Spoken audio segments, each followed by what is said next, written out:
NIC Asia बैंकले आफ्ना ग्राहकहरूलाई तथा ई-सेवा वालेट प्रयोगकर्ता महानुभावहरूलाई बैंकिङ कारोबार गर्न अझ बढी सरल र सहज होस् भन्ने हेतुले मुलुकभर रहेका यस बैंकका एटिएमहरूबाट ई-सेवा वालेटमा रहेको रकम एटिएम कार्ड बिना नै निकाल्न मिल्ने सेवाको सुरुवात गरेको छ। मुलुकभर रहेका यस बैंकका 670 एटिएमहरूबाट ई-सेवा वालेटमा रहेको रकम कुनै पनि झन्झट बिना सामान्य प्रक्रियाबाट निकाल्न सकिनेछ।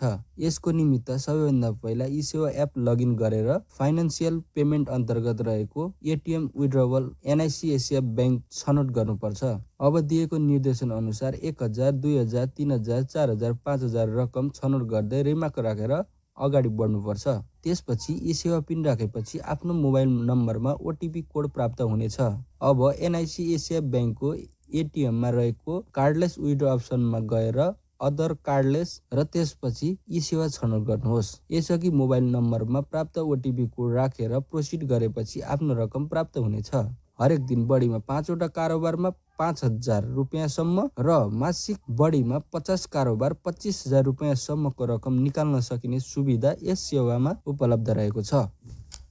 यो तर यी सेवाको एटिएम बिना नै पैसा निकाल्ने प्रक्रिया। यस्तै जानकारी लिन चाहनुहुन्छ भने तपाईले हामीलाई फलो गर्नुहोस् र साथीहरूलाई सेयर पनि गरिदिनु होला। धन्यवाद। जय नेपाल।